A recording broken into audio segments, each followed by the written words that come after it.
ਸਤਨਾਮ ਵਾਹਿਗੁਰੂ। ਸਤਨਾਮ ਵਾਹਿਗੁਰੂ। ਸਤਨਾਮ ਵਾਹਿਗੁਰੂ। ਸਤਨਾਮ ਵਾਹਿਗੁਰੂ ਸਾਹਿਬ ਜੀ। ਸੋਰਠ ਮਹੱਲਾ ਪਹਿਲਾ।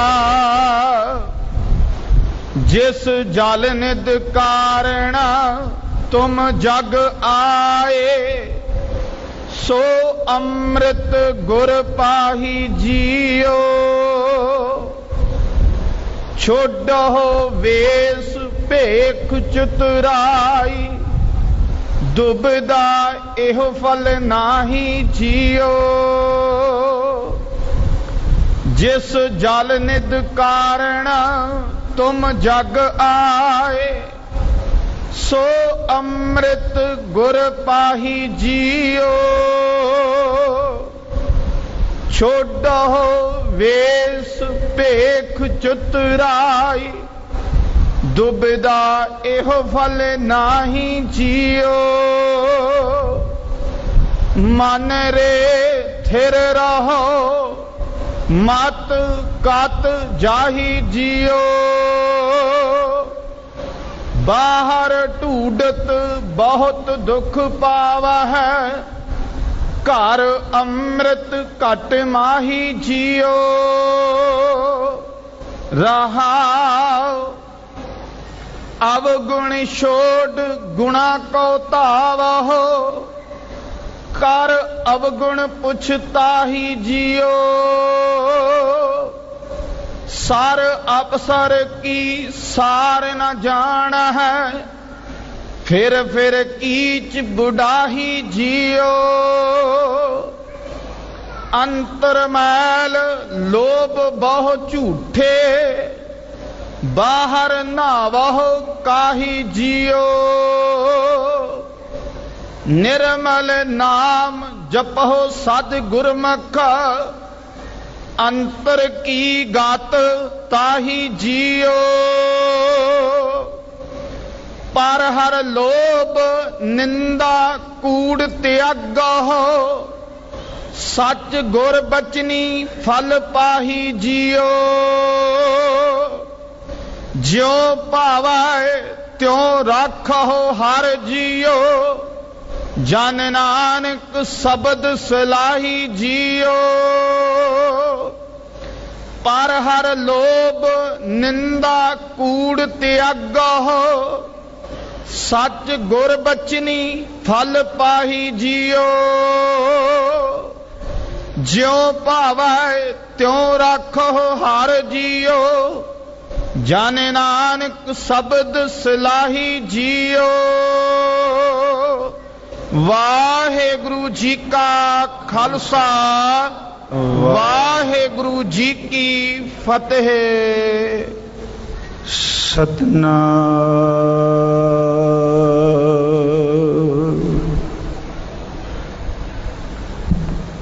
ਧੰਨ ਵਾਹਿਗੁਰੂ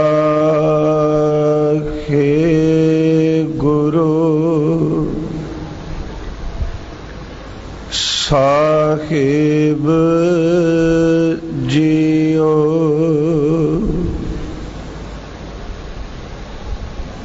मैं मूर्ख की केतक बात है,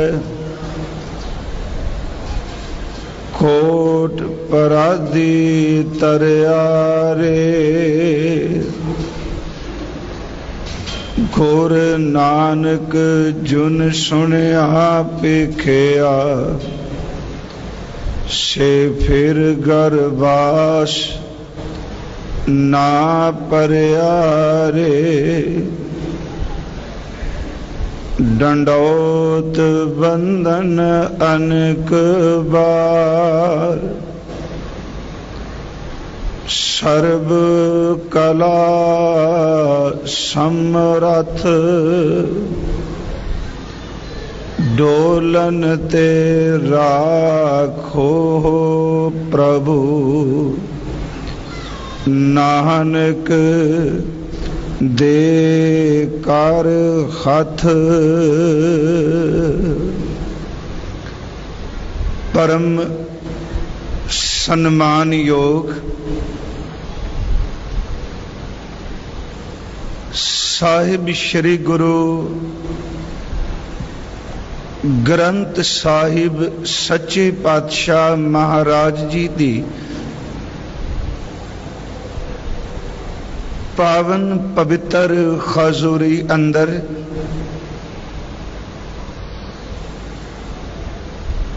गुरुद्वारा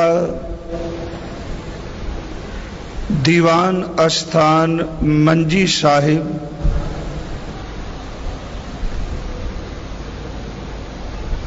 जिथे रोजाना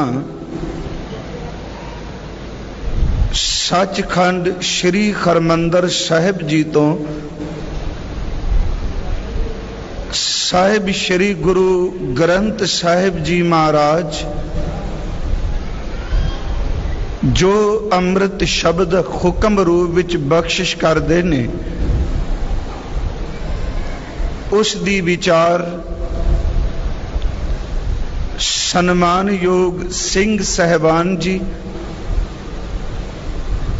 और गुरमुख विद्वाना तो आप जी सरवण कर देखो।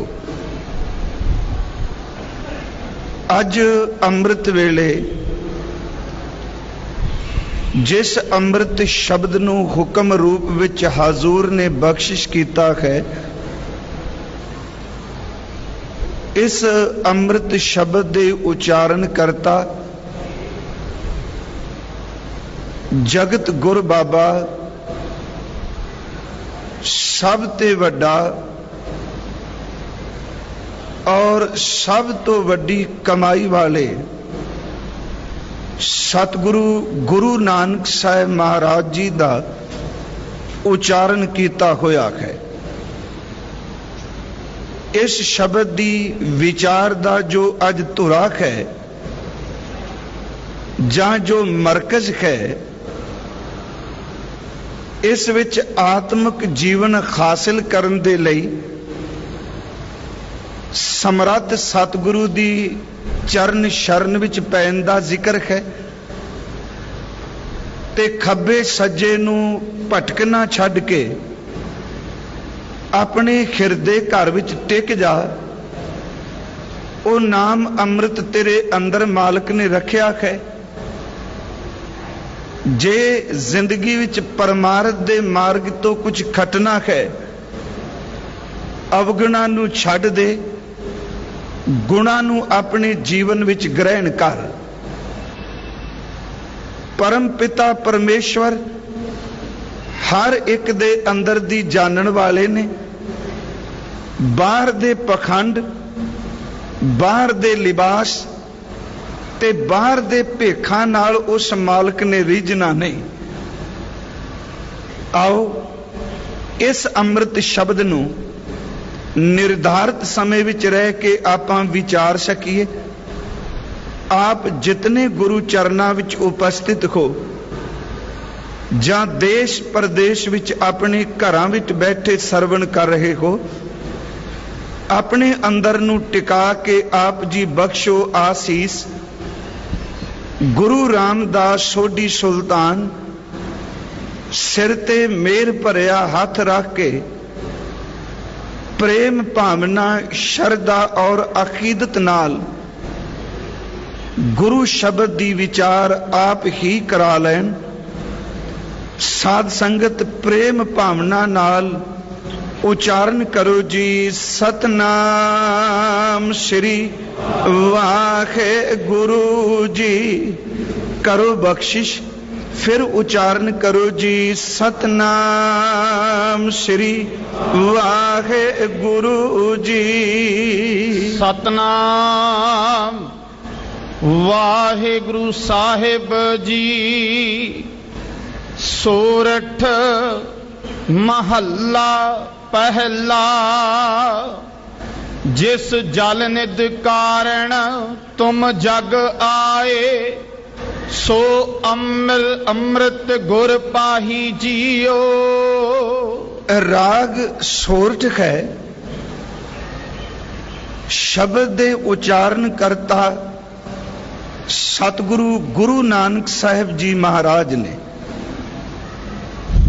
इस अमृत शब्द की आरंभक तुक है, जिस जल निध कारण तुम जग आए, सो अमृत गुर पाही जियो। बड़े सरल अर्थ ने इस दे। जिस जल निध कारण तुम जग आए, जल दे अर्थ आपां सारे जानने आ पानी, ते निध दा अर्थ है खजाना। शब्द गुरुदेव ने वरतिया जिस जल निध कारण तुम जग आए। ऐ इंसान, ऐ मनुख, जिस पानी दे खजाने लई तू इस संसार विच आया है। अखरी अर्थ बन गए। भाव अर्थ ए ने, वैसे जल निध दा अर्थ है पानियां दा खजाना, समुंदर शब्द भी वरतिया जाता है, पर इस दा भाव अर्थ है जल निध दा अर्थ है कि ओ अमृत जल जिस दी प्राप्ति वास्ते तू इस संसार विच आया है। बड़े सौखे जे अर्थ करिए कि जिस जल निध कारण तुम जग आए, जिस नाम अमृत दे खजाने दे लई इंसान तू इस संसार विच आया है, सो अमृत गुर पाही जियो। हुण जदों सो अमृत आ गया ते अपने आप ही पहले अर्थ स्पष्ट हो जाणगे कि जल निध दा अर्थ है कि नाम अमृत दा खजाना, क्योंकि सतगुरु ने अगले इसे ही तुक दे अंतले जेड़े लफ्ज ने उहदां विच स्पष्ट कर दिता भी जल निध है कि जिस जल निध कारण तुम जग आए, सो अमृत गुर पाही जियो। ओ नाम अमृत उस दी प्राप्ति समर्थ सतगुरु दे पासों होवेगी। दास इसे तुक ते थोड़ा जा रोक के आप जी दे समक्ष कुछ बेनती करनी चाहता है, क्योंकि जदों असी अगे इस शब्द दी रहाओ दियां तुकां नूं पढ़ांगे ते ओहदे विच भी सतगुरु ने अमृत दा जिक्र कीता है। पहली तुक है सो अमृत गुर पाही जियो। ओ अमृत दी दात गुरु कोलों मिलदी है। ते रहाओ दी तुक विच अगे महाराज कहंदे ने मन रहे थिर रहो मत कत जाही जियो। ओ मना तू ध्यान नाल एक थां ते टिक जाए, किते खब्बे सज्जे इधर भटक ना। मन रे थिर रहो मत कत जाही जियो। बाहर ढूंढत बहुत दुख पावे, घर अमृत घट माही जियो। तू भटक ना, बाहर खोजन जाएगा, ढूंढन जाएगा, लभण वास्ते तुरेगा ते केवल तेरे पल्ले दुख पाएगा। ते महाराज कहते ने घर अमृत घट माही जियो। तेरे इस शरीर घर दे अंदर खिरदा रूपी जो घट है, उस विच परमात्मा ने अपना नाम अमृत टिका दिता है। मैं क्यों ये दो बचन ले ले, क्योंकि एक पासे तां इहदा मतलब कि 36 प्रकार दे भोजन लई शब्द अमृत, 5 तरह दे मिठे पदार्थां लई शब्द अमृत, दुध वास्ते गुरुदेव ने शब्द वरतिया अमृत। इस तो अगे असी गुरु ग्रंथ साहिब दी बाणी विचों जदों दर्शन करने ते सतगुरु ने अमृत शब्द जिहड़ा है वो नाम मरण वाली काया लई भी वरतिया है कि अमृत काया रह सुखाली बाजी ए संसारो, कि जिहड़ा समझदा मैनूं मेरी काया कदी मरनी नहीं। उस तो अगे 5वां लफ्ज सतगुरु ने अमृत शब्द गुणा वास्ते भी वरतिया है। गुरुदेव जी दी अमृत बाणी विच आउंदा है कि इस देही अंदर पंच चोर वसै, काम क्रोध लोह मोह अहंकारा, अमृत लूटै मनमुख नहीं बूझै, को ना सुनै पुकारा। उथे गुणा नूं लुटदे पए ने ये विषय विका।